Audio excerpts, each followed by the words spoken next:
আসসালামু আলাইকুম, hello everyone, welcome to my new cooking video. আর এটা হচ্ছে মোস্ট ডিমান্ডিং একটা রেসিপি। তোমরা আমার কাছে অনেকেই এই রেসিপিটা চেয়েছো। যারা আমার ফ্রেন্ডস বা ফ্যামিলির আছো, যারা হচ্ছে রিলেটিভস, তারা যারা এই কাবাবটা খেয়েছে সবার কাছে এত বেশি ভালো লাগে, যার কারণে এই রেসিপিটা অনেকেই চাও। আর এটা হচ্ছে আমার শাশুড়ি মার রেসিপি। দ্যাটস ওয়াই ভাবলাম যে তোমাদের সাথেও একটু শেয়ার করি। এই জন্য আমি হচ্ছে একদম হাড় ছাড়া যে গরুর মাংসগুলো আছে, বিশেষ করে রানের মাংস, সেরকম হচ্ছে একদম সলিড মাংস নিয়ে নিয়েছি এবং এর মধ্যে দিয়ে দিব সব ধরনের মশলা। আর এই মাংসটা সিদ্ধ করার সময় কোনো তেল ইউজ করব না। আর এখানে দিয়ে দিব এখন পরিমাণ মতো হচ্ছে লবণ, আর দিয়ে দিব হচ্ছে পরিমাণ মতো হলুদের গুঁড়া। তোমরা যেরকম যে বানাবে যতটুকু সেই আন্দাজ করে মশলাটা দিতে হবে। এখানে আমি হচ্ছে 2 চামচের মতো হলুদের গুঁড়া দিয়েছিলাম এবং আমার প্রায় 1 কেজির উপরে হচ্ছে মাংস ছিল। আর এখানে কিন্তু অনেকগুলো কাবাব হবে। আর এখানে দিয়ে দিলাম হচ্ছে 2 চামচের মতো হচ্ছে গুঁড়ো মরিচ, যে লাল মরিচের গুঁড়োটা আছে ওইটা দিয়ে দিলাম। হচ্ছে বাটা জিরা, এটাও আমি হচ্ছে 2 চামচের মতো দিয়েছি, 3 চামচ দিয়েছিলাম। আর দিয়ে দিব হচ্ছে রসুন বাটা, আদা বাটা। আর এটা হচ্ছে তোমরা অবশ্যই পরিমাণ মতো দিবে।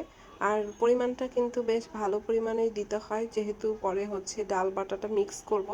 দ্যাটস ওয়াই হচ্ছে মশলার পরিমাণটাও বেশ ভালোই দিতে হবে, তাহলে কাবাবটা খেতে বেশি ভালো লাগবে। আর এইখানে দিয়ে দিলাম হচ্ছে আদা বাটা। আদা বাটাটা যেহেতু ব্লেন্ডারে ব্লেন্ড করা ছিল, দ্যাটস ওয়াই একটু পাতলা ছিল। আর দিয়ে দিব হচ্ছে বেশ খানিকটা পেঁয়াজ কুচি। আর পেঁয়াজ কুচিটাও কিন্তু বেশ ভালো পরিমাণে দিয়ে দিতে হবে, কারণ হচ্ছে তাহলে মশলাটা বেশ গ্রেভি হবে। আর হচ্ছে দিয়ে দিব হচ্ছে তেজপাতা, দারচিনি, এলাচি। আর এই দারচিনি, এলাচি, তেজপাতা এগুলো আমি পরে তুলে ফেলবো, তুলে বেটে ফেলতে হবে। আর এখানে দিয়ে দিব পরিমাণ মতো হচ্ছে পানি। পানির পরিমাণটাও বেশ ভালো দিতে হবে, যেহেতু গরুর মাংস, দ্যাটস ওয়াই সিদ্ধ হতে কিন্তু বেশ খানিকটা সময় লাগবে। তো এটাকে এখন রান্না করে নিব এবং পানিটা একদমই শুকিয়ে ফেলবো রান্না করে। আর ততক্ষণে যদি মাংস সিদ্ধ না হয় তখন হয়তোবা আরও একটু পানি দিতে হবে, কিন্তু আমি যে পরিমাণের পানি দিয়েছি তাতে মোটামুটি সিদ্ধ হয়ে যাবে। আর এই তো দেখো, মাংসটাকে সিদ্ধ করার পর আমি এই পর্যায়ে নিয়ে এসেছি। এখানে কিন্তু মাংস আর মানে মশলাটা একদম মাখা মাখা হয়ে গিয়েছে এবং মাংসগুলোকে তুলে এইভাবে হাত দিয়ে ঝুরি করে নিয়েছি আর মশলাটাকে আলাদা রেখেছি।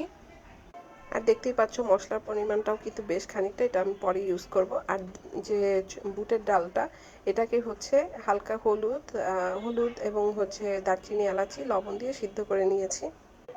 সিদ্ধ করে আর হচ্ছে ওটাকে ডালটাকে বেটে নিয়েছি এবং সাথে যে দারচিনি, এলাচি এবং মাংস থেকে তুলে রাখা দারচিনি, এলাচিটাকেও বেটে নিয়েছি। আর সাথে হচ্ছে দিয়েছিলাম কাঁচামরিচ সিদ্ধ আর হচ্ছে ধনিয়া পাতা, পুদিনা পাতা, যে কোনোটা তোমরা ইউজ করতে পারো। পুদিনা পাতাটা দিলেই বেশি ফ্লেভারটা ভালো আসে। তো সেগুলোকেও বেটে নিয়েছি। আর হচ্ছে মাংসের কিমাটা আমি ব্লেন্ডারে ব্লেন্ড করে নিয়েছি। আমার যে কিমার যেটা থাকে ব্লেন্ডারের সাথে ওটা দিয়ে করি এবং এটা খুবই ভালো কাজ করে। আর এখন হচ্ছে যে মাংসটা আর হচ্ছে ডাল বাটাটা একসাথে হচ্ছে মিক্স করে নিয়েছি। আর দেখতেই পাচ্ছ গ্রিন কালার হচ্ছে পুদিনা পাতা আর কাঁচামরিচ বাটা। কাঁচামরিচটা অবশ্যই সিদ্ধ করে নিবে আর পুদিনা পাতাটা এমনি দিয়ে দিবে। আর এখানে একটু লবণের পরিমাণটা কম হয়েছিল, দ্যাটস একটু লবণ দেওয়া হয়েছে এবং টমেটো সস দেওয়া হয়েছে, সাথে গোলমরিচের গুঁড়ো দেওয়া হবে। আর যদি তোমরা চাও কাবাবে সামান্য মশলা দিতে পারো, তাহলে ফ্লেভারটা আরও বেশি ভালো আসে। আর যেই পরিমাণ বানাচ্ছি সেখানে আমি 2টা ডিম ইউজ করেছি। তোমরা চাইলে একটু মানে বুঝে ডিমটা ইউজ করবা, যাতে নরম না হয়ে যায়। আর এটা ছিল দারচিনি, এলাচি যেগুলো বেটে রেখেছিলাম সেগুলো দিয়েছি। এগুলো দিলে ফ্লেভারটা অনেক বেশি ভালো আসে।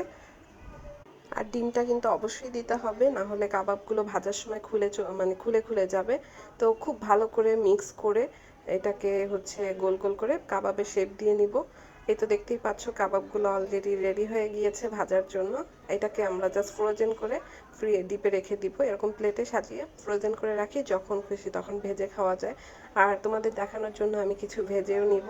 দেখতেই পাচ্ছ কাবাবগুলো কত সুন্দর হয়েছে এবং সাথে তোমরা পেঁয়াজ বেরেস্তা এবং পেঁয়াজ কুচি এগুলো দিতে পারো, এটা হচ্ছে ডিপেন্ড করে, চাইলে দিতে পারো, না চাইলে না দিতে পারো। তো এই তো ছিল আমার কাবাবের রেসিপি, খুবই ইজি।